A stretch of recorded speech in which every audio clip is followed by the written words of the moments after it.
You continue to act, and you continue to interpret the text that you write. We're going to be talking about Strange, which is the story of a gender transition. It's the account of a young man, Raphael, who becomes Nora. And it is a long letter that Raphael writes to his father. We'll find out why. Elisa Shua Dusapin, I don't think you need to be introduced anymore in this part of the country. Sokcho, Winter in Sokcho was your first novel. You just published your fourth novel.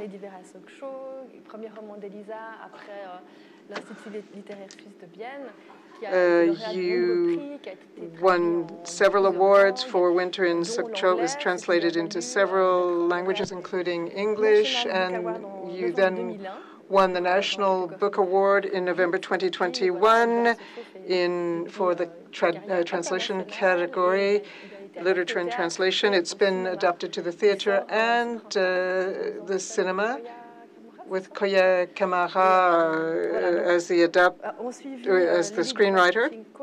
Then we had the Pachinko Parlour, Vladivostok Circus, and Le Vieil, Incendie, which tells a very simple story, the story of two sisters who have to empty their childhood home in the Périgord after the death of their father.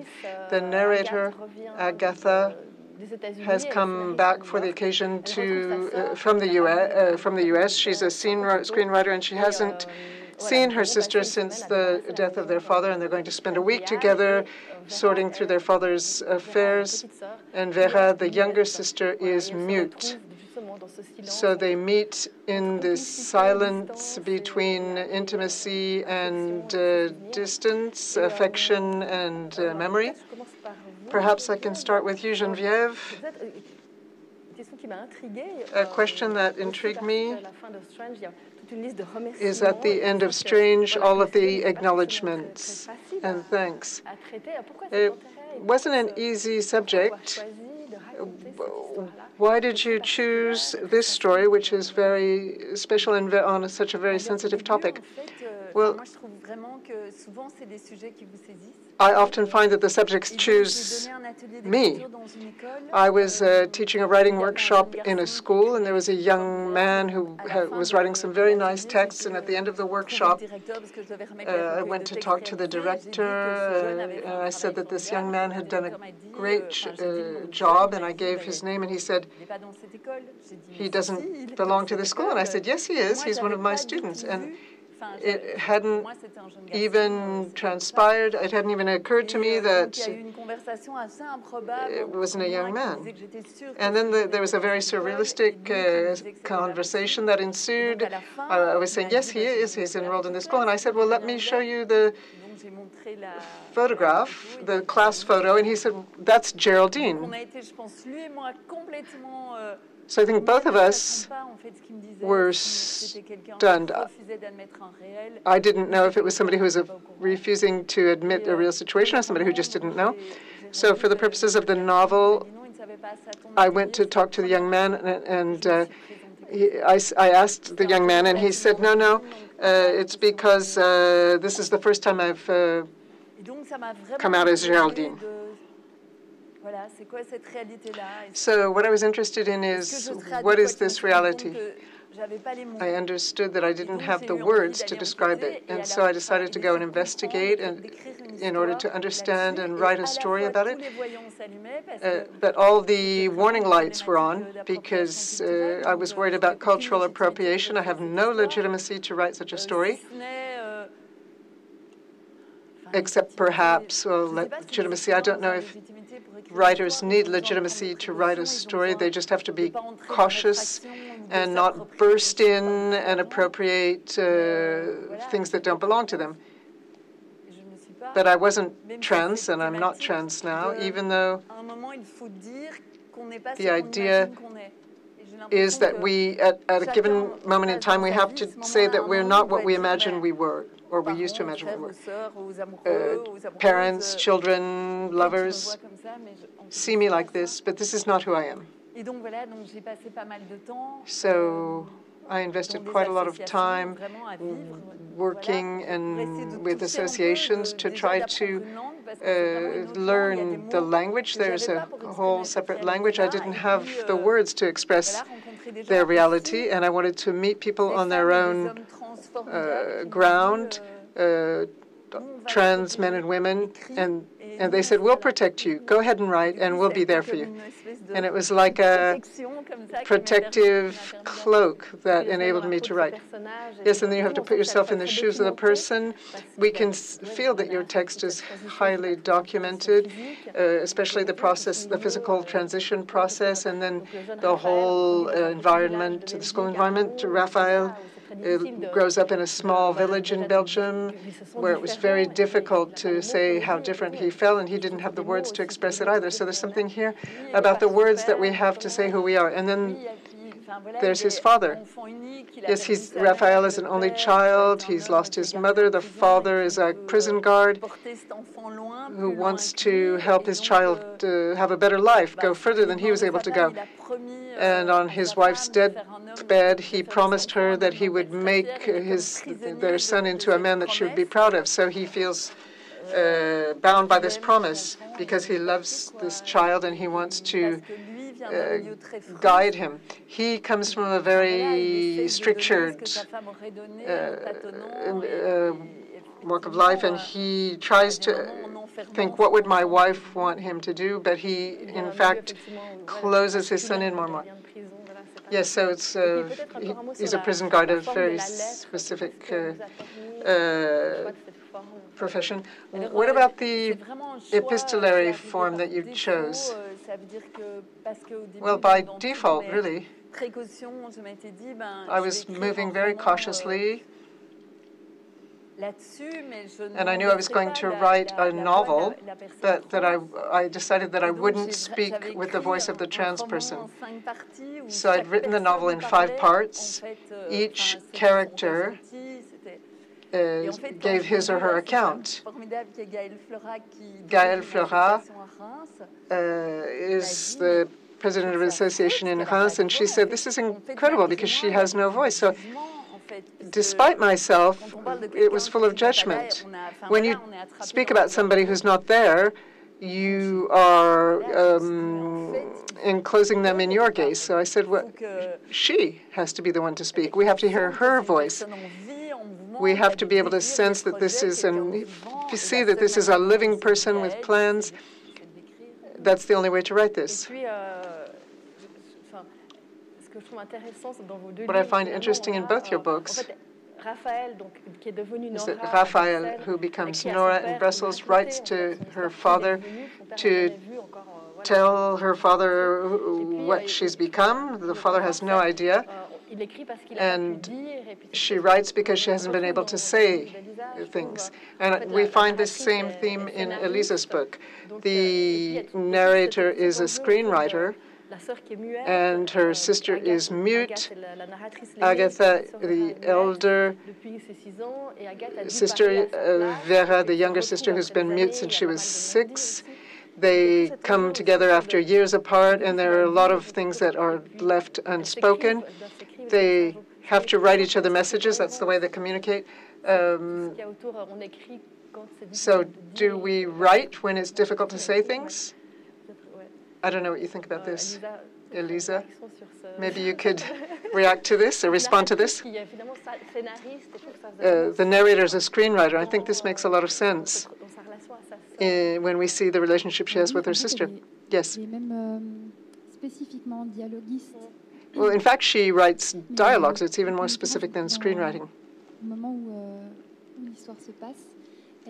When the story starts, she's working on an adaptation of W, or The Memory of Childhood, by Georges Perec, for a 10-part series on that was going to show on a platform like Netflix, and she lives in New York. I tried to imagine a work that would be impossible to adapt, because the Perec text is more eloquent in what it doesn't say, in what is there between the lines. And as Vera cannot speak, but understands everything that's written. She writes something on her phone screen and shows it to her sister. That's how they communicate. I worked on this text for 3 years, and I couldn't get them to communicate in any other way. And in the 3 months before I had to hand the manuscript in, I felt that what I was worried about was that they were talking to each other, but they weren't communicating, and it was troubling me so much that I decided to make the younger sister mute. This might seem paradoxical because technically it was a challenge to get a character like that to communicate, but in terms of the plot, it was a relief. In fact, I had to rewrite the novel from that point on, and I only had 3 months to do so. But it seemed clearer, because the relationship was more of an animal relationship, like two cats in a room that had to come to terms with each other.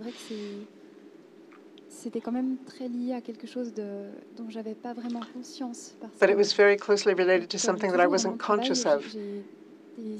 Always in my work, I have a sort of red thread that's very emotional. It's not an intellectual idea. And here, what I wanted to do was talk about sisterhood. In my other novels, the woman is always an only child, and here we have two sisters. So there was that was one of the poles of the book. What was I trying to say? The fact that the dialogue writer is not better at communicating. Yes, that's what I wanted to say. I'm there. I've got it now. So on the one hand, I needed to talk about sisterly relations, but I think the deepest emotion is pardon, is forgiveness and guilt. The emotions are very different from one book to another, but here I felt that to express guilt or forgiveness, direct dialogue wasn't going to work in the same way that they couldn't say directly to each other, I love you. So taking Vera's voice away meant that everything had to be communicated through body language or gaze. What I find interesting is that in your prior novels, there are also issues about the difficulty of communicating with family members. The 3 novels, in fact, there's an issue of language. We don't speak the same language, cultural differences between family members, and the fact that you have to show your love in other ways through food or here I felt like we were in the same kind of logic, but it was even more radical because she doesn't speak, she writes. Yes, it's very ironic for me, and I have to laugh at myself because I think that in fact, when I'm writing, I try to have a really genuine contact with my text, but also I'm trying to express something about myself that I need to convey, but I don't know how to do it without spending months alone. It requires months of solitude, and I realized that in my 3 former novels, my characters speak many languages, but not French, and I only write in French. So there's already a kind of distance. French is the language that I speak the best. Winter in Sokcho is a book I started to write when I was 17. I was very young. I didn't really know who I was, and I wrote it because I realized I was forgetting my mother tongue, Korean, and I needed to put myself in the shoes of a real Korean and prove that I could do that. Then the other books took place also in Asia, and these texts, I think, were an attempt to legitimize the other part of my identity vis-à-vis the world.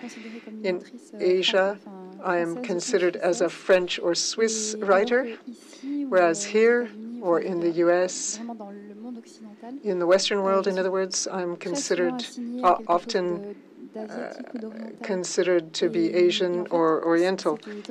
So that's surprising because, once again, I didn't recognize myself in either of these situations. And I was also frustrated because at the end of the novel, I thought, well, now the characters can talk about something else. It took me so long to write this. So there's a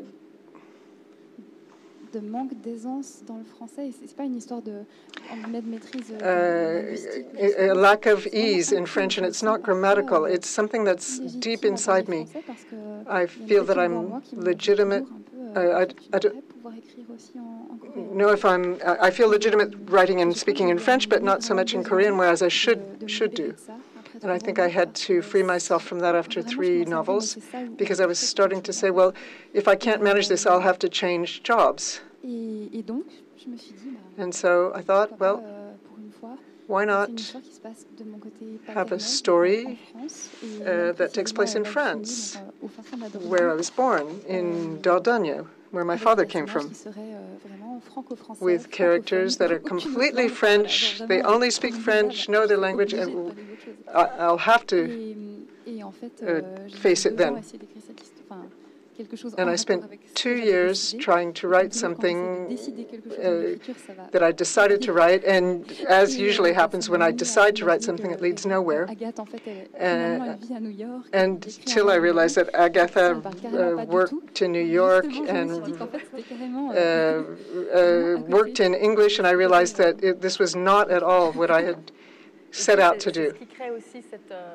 This is what also creates the tension and the peculiar kind of love between these 2 sisters, which is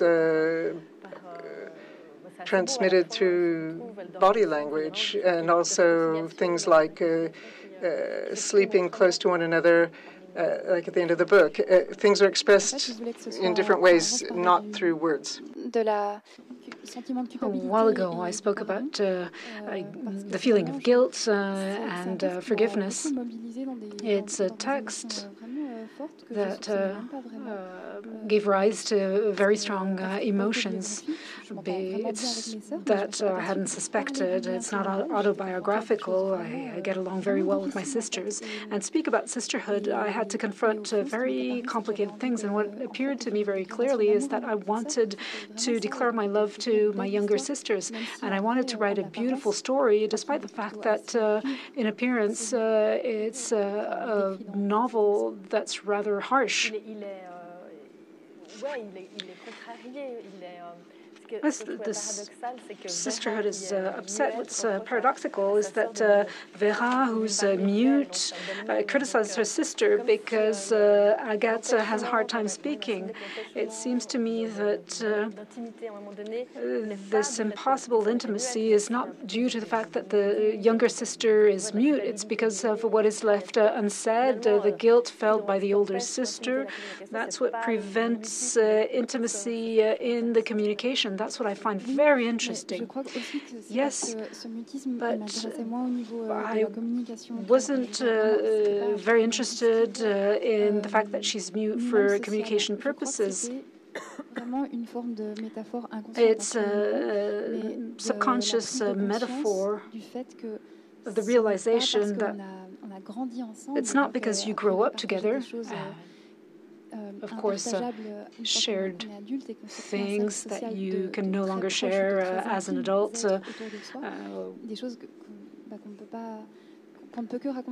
Things that you can only convey by an account of oneself, so that's a transformation. And I said to myself, well, if you grow up with someone, there might be something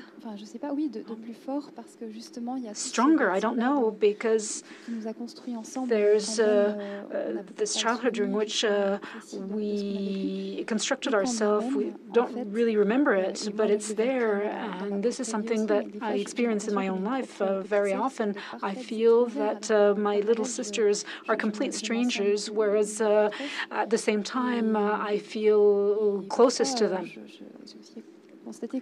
And what I observed is that we don't necessarily share the exact same memories. I've got very good memories that my sisters don't remember at all, and the other way around. So to me, it's very violent to feel this. You try to express things. I tried to express the shared knowledge between the characters of my novel. And it's as if I had to face the ontological loneliness of the characters on the planet. And it might explain why this text was the hardest to write, not because it's autobiographical, but because I realized that regardless of what I try, what I write, there will always be a distance between the others and myself. Simply because we're fundamentally extremely different. And just because we say something doesn't mean that the others will hear it the way we want to express it. And that's just the way it is. And it's absolutely marvelous. There's this distance and this gap. Yes, this is something that we find in your other books. And in this particular case, there are memories that aren't shared by the two sisters. And this resonates with W, or the memory of childhood, where the characters forget their childhood. And to come back to you, Geneviève Damas, this letter Nora writes to her father gives the opportunity to come back to this childhood, come back to very specific memories that the father did not experience the same way. This young boy who felt very different, who was bullied, who was harassed, didn't say anything to his father. So this letter is there to say the truth. And it's really a love letter. She says, "This is what happened to me. I hope you'll accept me the way I am." There's the memories. She says who she is to this father she loves. Yes, saying to someone, "I hate you," this severs the ties. If you love someone, if you don't want to disappoint someone, it's harder to express oneself. You said that I was an actor when I'm on the stage. It's much more complicated when in the audience there are relatives, friends, people I love. It's the issue of the bonds and ties. Raphael, who has become Nora, and I think has lived as Nora right from the start, wonders how to express herself in a way that her father can understand without losing him.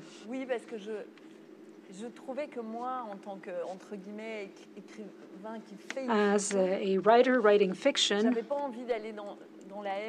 I didn't want this to be full of hate. I didn't want my main protagonist to be sad, to be depressed. I wanted the readers to feel empathy. And there's somewhat of performance in this character, because Raphael transitions to become a woman. He feels that he's a woman, that he's Nora, and he is going to find his own voice through singing. You're an actor, you know that one performs one's identity, and he's got to unlearn being a boy. And I thought it was very interesting how you resort to arts to express this. Your voice is the way you relate to your own body, and for trans women, these are women who were born in a man's body, and there's really, the voice is really an issue. For trans men who were born in a woman's body, you take hormones and your voice changes. It becomes lower. I work in a theater. I know a trans man, and he said, I'm very moved by this. I hadn't noticed that he was trans because his voice had changed. There are secondary features that change, muscles, hairs. But for trans women, there are secondary features that never disappear. They're tall, their bones stay the same, and their voice stays the same. Their voice remains lower than that of most women. And I know lots of trans people who have social phobia. They don't speak. When they go to a restaurant, they show what they want on the menu. They're afraid to speak up, to be identified as men. And there are lots of speech therapists who do an incredible amount of work to change their voice mechanically so that vocal cords or larynx is lower. Because in a fraction of a second, you usually determine whether who's speaking is a man or a woman. Their gestures, women add a lot more adjectives than men. The table is brown. It's made out of this kind of wood. Whereas men just say, well, it's brown, and that's it. Women tend to use their hands and their forearms a lot more when they speak. So there's a whole work that can be done with these women. I worked with a university professor who tries to feminize a trans women's voice. It's a little bit like acting, in a sense. Yes, absolutely. You learn how to walk differently. It seems like very minor things to us seen from outside, but you need to realize that if trans men stay under the radar because things go fairly well for them, trans women usually end up beaten up because of this.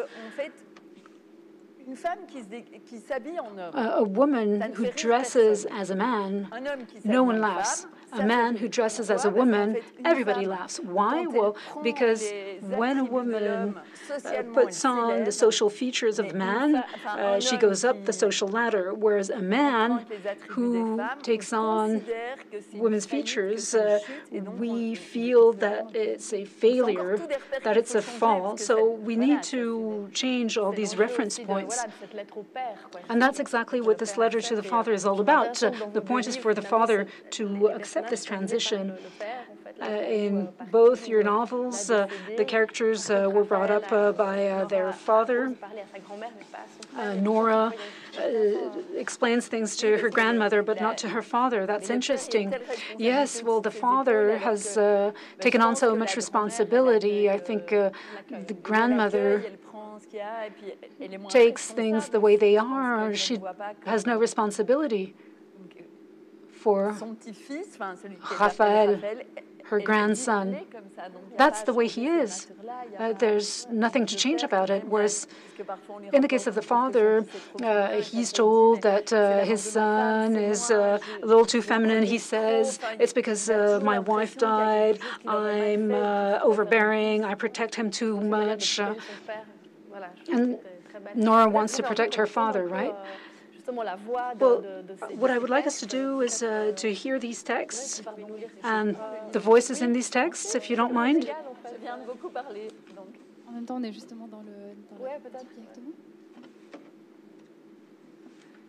En troisième primaire, Corinne, mon institutrice, me sauve.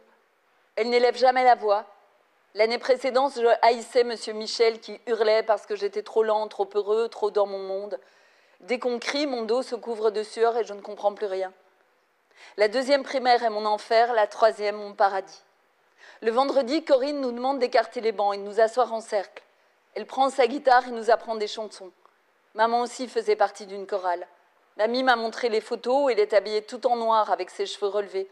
On dirait une fée. Un ami t'avait dit, j'ai des places pour un concert. Tu avais haussé les épaules, pourquoi pas. Maman chantait au premier rang et tout de suite, tu n'avais regardé qu'elle. Je t'ai toujours raconté que Corinne avait eu cette idée bizarre de me donner le rôle de la marquise à la kermesse de l'école parce que ma voix était bien plus aiguë que celle de Léna, alors que bien sûr j'aurais préféré jouer James dont la partie est plus longue, que j'avais eu beau faire, elle était restée butée, ce sont des personnages qui n'ont rien à voir avec le réel, on s'en fiche que tu ne sois pas une fille. Cela ne s'est pas passé comme ça. Un matin de mars, elle nous explique que pour la fête de fin d'année, nous préparons un récital. Elle nous fait entendre « Tout va très bien, Madame la Marquise » et au moment où la musique résonne dans la classe, mon cœur bat plus fort.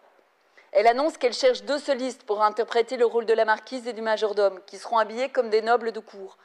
Avant même qu'elle ait fini sa phrase, je me surprends à lever le doigt. « Moi, Madame, moi » Elle tombe des nues. « Raphaël » Je n'ouvre jamais la bouche en classe. Beaucoup d'élèves se sont proposés. Corinne ne sait qui choisir et annonce qu'elle organisera une audition pour nous départager. Après l'école, je cours à toute allure chez mamie. Je lui dis que je veux chanter dans la lumière. Si je remporte l'audition, je serai la marquise dans la robe blanche. Je dois réussir, sinon je resterai en cafard toute ma vie. Mamie ne partage pas mon enthousiasme. Quelle idée, mon loup. Je me mets dans un tel état, je ne sais moi-même pourquoi, qu'elle finit par dire « j'ai peut-être une idée ». Elle m'emmène dans sa chambre, ouvre la penderie, en sort un chapeau à fleurs roses et une vieille casquette de papy. Elle propose qu'à chaque personnage, je passe un couvre-chef différent. Le béret pour le majordome, la capeline pour la marquise. Nous nous amusons comme des fous. Le soir, quand tu rentres de la prison, tu demandes comment s'est passée la journée. Je réponds magnifique. Et pour une fois, je ne mens pas. Le matin de l'audition, je ne peux rien avaler. Tu refuses que je parte l'estomac vide. Je me force à mâcher la moitié d'une tartine. Mais dès que tu as le dos tourné, je crache tout dans la poubelle de la salle de bain. Dans la classe, j'ai mal au ventre et très chaud. Les auditions commencent. Merci. Peut-être Elisa, ouais.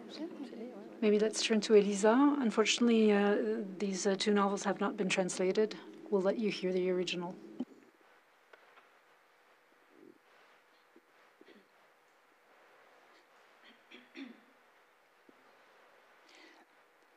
Je savoure le silence. Je ne m'habitue pas aux sirènes de New York. Une araignée a un spasme au-dessus de ma tête. Je n'aurai qu'à tendre le bras pour la toucher. Chez moi, je n'en vois pas. Je la surveille, de peur qu'elle ne tisse un fil jusqu'à mon visage. À cause des araignées, Vera occupe le lit du bas. Nous avons dormi ensemble de plus en plus souvent à mesure que les tensions montaient entre nos parents. Vera, tu verras, ça ira. Je psalmodiais en la serrant dans mes bras, sans bien savoir qui je voulais rassurer le plus.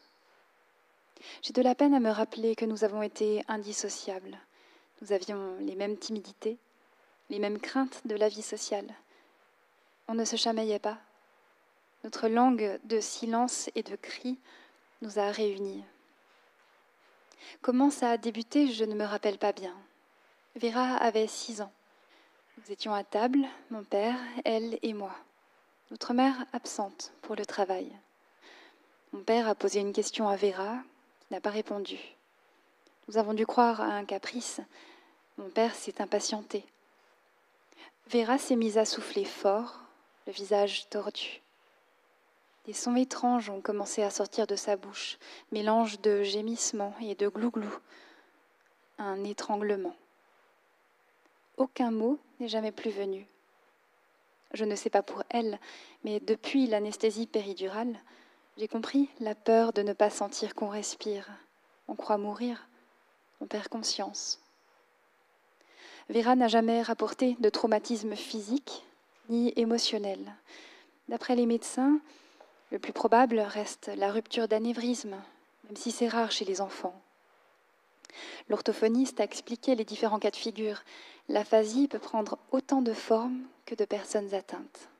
Certaines comprennent les cris et ne prononcent plus rien de cohérent. D'autres disent « sapin » à la place de « patin », ou bien ne se rendent pas compte que leur propos n'a rien à voir avec ce qu'elles croient exprimer. « J'ai froid » pour dire « je t'aime ». Pour l'entourage, l'attitude à adopter reste la même, être patient, poser des questions simples auxquelles on puisse répondre en faisant oui ou non de la tête, parler lentement sans terminer les phrases à la place de l'aphasique, ni corriger ses erreurs. Mais comment faire avec une enfant ? Comment différencier ce qui relève du handicap ou de l'apprentissage normal ? Mon père a demandé si la raison pouvait être psychologique. Probablement pas. Cette incertitude reste, je crois, le plus douloureux pour moi.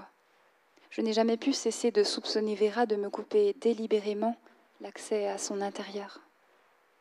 Merci. Et je trouve, Thank you very much. Voilà, ce passage où on apprend que la sœur, Elisa, c'est le moment où la sœur perd la parole. That's this excerpt is the moment when the sister Vera becomes mute. In your writing, there are lots of silences, elliptical constructions. You mention the epidural in this excerpt without explaining why. Oh, there are lots of silences, lots of things that are hinted at without being explained. How does this come about? Well, I can't really answer. When I write, it's a bit as if I were meditating, but there's also lots of intuition, and I'm usually very surprised at what comes out. You don't want to reveal too many things, right? Yes, of course, I don't want to reveal too many things, but this is unconscious. What is sure is that I try to reassure myself by remaining as tangible as possible. I try not to be too abstract. I want to be able to describe what I can see, feel, hear, touch. I find this reassuring, and I say so because I say to myself that what we perceive cannot be wrong. These perceptions cannot lie. You can interpret them in different ways, and that's what's interesting with different characters. But I wouldn't feel legitimate, and I wouldn't trust myself if I were to describe an intellectual construct or an idea. I distrust my own ideas. I feel like they're unstable, they change, they evolve over time. I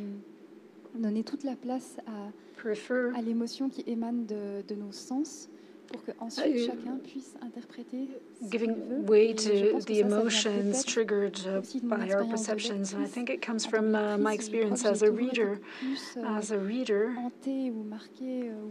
I'm haunted and overwhelmed by texts that are an entry point to all my senses. I was very moved by what you said a while ago. This commitment, learning how to be someone different. In the research I did to write my latest novel, in the case of aphasia, for several months, I spent time with aphasics. I couldn't put myself in the shoes of someone who's aphasic, so we see Vera from outside, but I really have to dive into a different world to write my novels, and I took therapeutic dance classes with people who suffered from aphasia. And what's absolutely incredible is to see how everything comes together, words, the body language, but with different codes. And what I realize is that the Broca area is very close to the motor system in the brain. When the motor system controls our gestures, which is why people who suffer from aphasia tend to suffer from motor disorders. Their quality of life can improve if they have access to therapeutic things like therapeutic dance classes. And the dance teacher, well, there was this one person whose arm was completely paralyzed, And the dance teacher would tell him, use your arm in such a way, and then do this on the opposite side. And the aphasic would look at her as if she were crazy. Well, you see, I'm aphasic, I can't do it. And she would say, there's no difference whether you think about the movement and you execute it, it's the same. Yes, and there's also that notion of mirror neurons. All she had to do was explain this. People would start crying. It wasn't because subjectively they couldn't move, that this part in their brain did not exist. And it is linked to speech in aphasia. Some people are entirely conscious of their disability, but don't control what they say, and they suffer a lot because of that. So experiencing things that make them one, but with a different code than the one we use in our speaking society, that's very interesting. That's why I wanted to develop this particular topic. Maybe just one word. There are two characters before I turn to the floor for potential questions from the audience. I felt that music was very present, discreetly. Elisa, in Le Vieil, Incendie, there's a character called Octave, an octave, which is an interval between 8 notes. And unites to the dissonance. He's a neighbor who owns a manor. He has an important role in your novel. Agathe is very close to Octave. Thank you. I'm quite happy talking about Octave because he's my favorite character and I'm hardly asked anything about him. He's an environmental archaeologist. So what he does is that he studies archaeology from the point of view of time to better understand the present, climate, and things like this. And he was Agathe's first love when they were teenagers, but when she was 13, 14, maybe 15, he was already a young adult. So she hadn't opened up about it. And they meet again. They're in their 30s. They've had their own lives. Octave stayed there. He saw the two girls' father's decline. He saw the development of Vera, who in the meantime has become a young woman who manages her own life. Agathe is very surprised by this, but I like this character very much because technically it was hard to make them speak without any words. And there was this one scene where I felt I needed direct speech. So there's this one scene between Octave and Agathe. And there's what you said about music. Yeah, and this is something that I had imagined. They met at a given point in their life, and they meet again at a later stage in their life. And there's something that remains the same, and yet everything else is different. So Octave is the permanent basis. He's there. And then there's this dovecote that is there and that can lead her to forgiveness. And then there's the profession of the father. We didn't mention this. We didn't mention it. He's a guide. He takes tourists in caves. Symbolically, it's quite interesting. I don't know whether we have time to explore it, but maybe I can turn towards the audience. We might be able to come back to this at a later stage. But one last question. There's another character, Anna. Raphael goes to take singing classes. He goes to Brussels, takes singing classes. where he meets Anna. He falls in love with her, and she accepts his transition.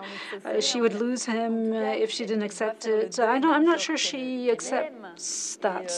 She has to accept the loss of a body she loves, but she loves the person in front of her. So she tries to support Raphaël Nora. We don't know whether their relationship will be able to continue, but they try and go through this together.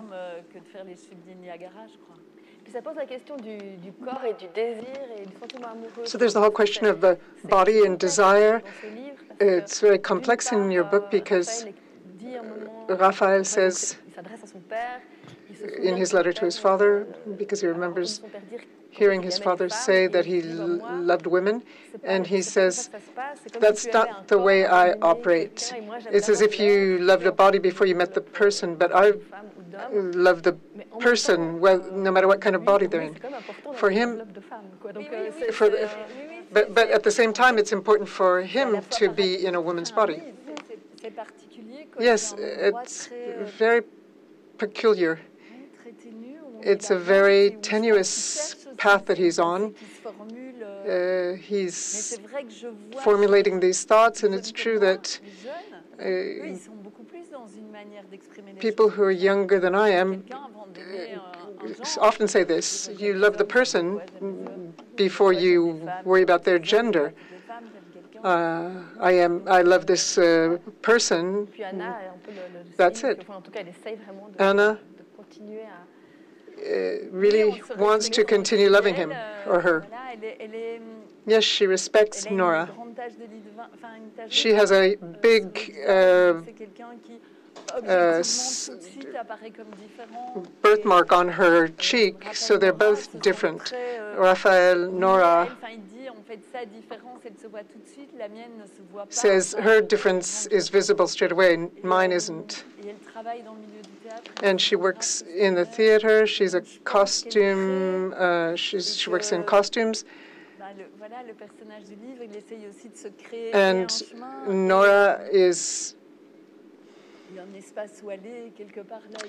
looking for his path, and they meet. I think that at the beginning, when Nora decides to dress as a woman,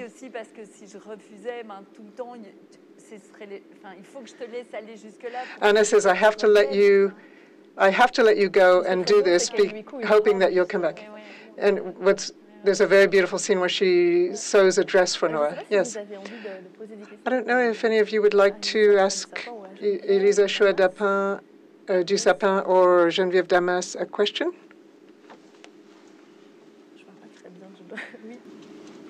I can't see clearly who's raising their hand. I will speak in English, and I hope the translators can catch up with that. I would like to direct this question to Elisa, actually. So from one Asian writer to another who write in a language other than their mother tongue, I think I share a lot of sentiments with what you talked about in the beginning. I wonder, does this linguistic duality between Korean and French bring you closer to certain passages of your family's history, or does it push you further away from them? And since I'm not very familiar with your work, would you say that being able to address your history and racial background was what defines your identity as a writer in the Western world? Because according to my observations of the Western literary scene, specifically in America, Asian diasporic literature often relapses into this state of being constantly fetishized by institutional criticism. And I'm asking this question also because it has become my biggest interest as a writer to find a way to articulate my own history without subduing myself under the Westerner's gaze. So I would love to hear from you. Thank you for your question. Can I answer in French? Do you understand? Okay. Okay, thank you. Do you think we should sum up the question?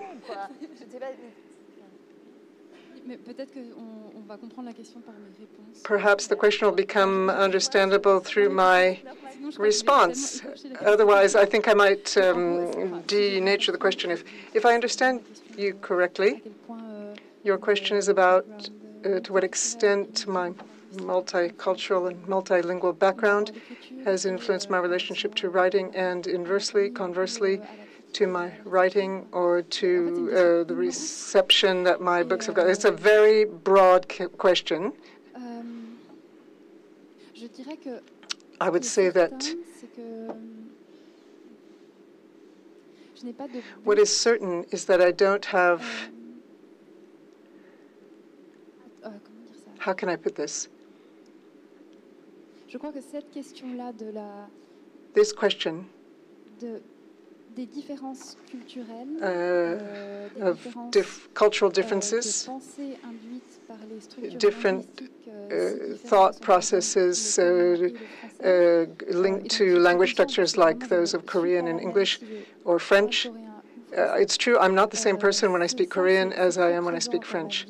This is very much present in my life, but it isn't really in my writing, in as much as I feel as if in my working method, in winter in Sokcho, I translated my own book from Korean into French. The question was not really present. And I think that was because the fact that I grew up as a Eurasian with both cultures and both forms of upbringing prevented me in a certain way from gaining a more theoretical perspective on criticism, which became more flagrant when I had to promote my book on the four corners of the globe. And that was really incredible, because whether it be in Korea, Japan, Scandinavia, in the United States, or in Europe, the questions are very different, and they are clearly culturally oriented. So it is in the dialogue with people, with the audience, that I realize what my own literary path has been and what it means for me and for others. But during the act of creation, the act of writing, it's unconscious for me, and I don't really think that it influences my work and how it unfolds. I hope that's a satisfactory answer to your question. Quelqu'un d'autre? Anyone else?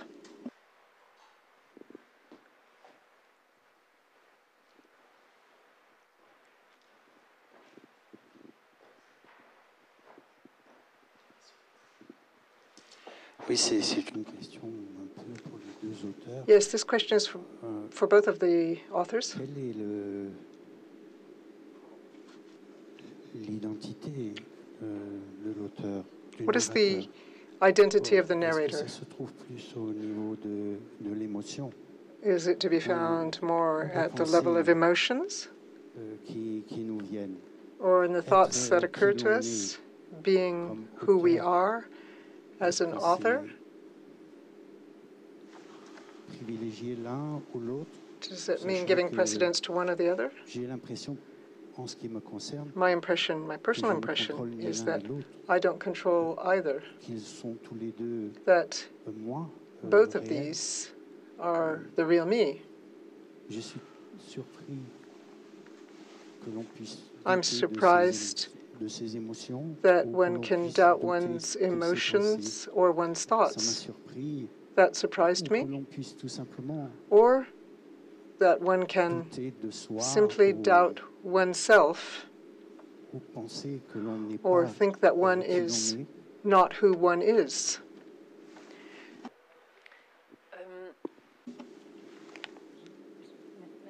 Thank you for your question. My impression is that doubt is really what authors live with day in and day out. But in any case, that's the way it is for me. It's funny, but I went to see the Simenon exhibition upstairs, and Simenon said that his last novel, Victor, when he started, he wrote one chapter and he thought, oh, this is terrible, this is so difficult. After everything he'd already written, he feels like he's not going to be able to finish this novel. So the emotions are ever present, so are the thoughts, because you need to know where you're going. And I think that writing is trying to chart a course, push through the vegetation to see where you're going. A Belgian author said, writing is bringing to the light something that one has deep within oneself, and I think that that is true. It doesn't mean that you don't have doubts and you fear failure. When you talk about the novel that you worked on for 2 years, and then you rewrote the entire thing in 3 years, it was only possible because the 2 years had already gone by. And Strange is the same. It's you have to strip off the superfluous to get to the kernel, the heart of wisdom. So doubt is always there, even doubt about who we are and whether or not we have a legitimate voice. Am I going to take up people's time and take up space in public with this story? Perhaps I could add another layer to your response, which I completely share. And what I would add is that in my experiences, professional experiences as a writer, one of the most difficult things has been meeting the public in the media.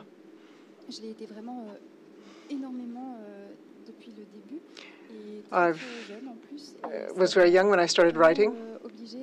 I've done a lot of promotion, and it has always meant that I had to really think about who I was as a young woman, as a writer, with a label on my forehead, a label that I hadn't been seeking, that I didn't even really want. And we get the imposter syndrome. I had to do a lot of work on that. And independent of that, in terms of writing, every time I start a new text, it is increasingly important that I be extremely focused and extremely aware of what is important. Because I spend so much time talking about my work, I can't not do this if I want to continue to live as a writer. So, as I said, I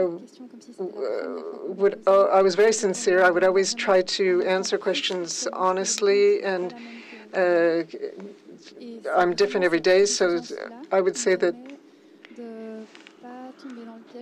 that is what helps me not to fall into the trap of having a self-image that I might start to believe when in fact it's not really me. But it requires a lot of effort, and it forces me to take more time when I write, because I need time to forget or recover from that energy, which it's wonderful. I mean, it's wonderful to see the public and the media, but at the same time, there's part of me that doesn't feel comfortable at all, because it's something which is contradictory with writing. Perhaps one final question? If not, it's nearly time to close, but we do have time for one question. In that case, let me thank you for your presence and your attention. And there is a drink waiting for you, a verre. Yesterday I heard this word verre, and I thought, what does that mean, a verre? What are they doing? It's a beautiful word. So it's a little cocktail party to celebrate the end of Bibliotopia. See you in the marquise, and thank you very much, Elisa Shua Dusapin and Geneviève Damas.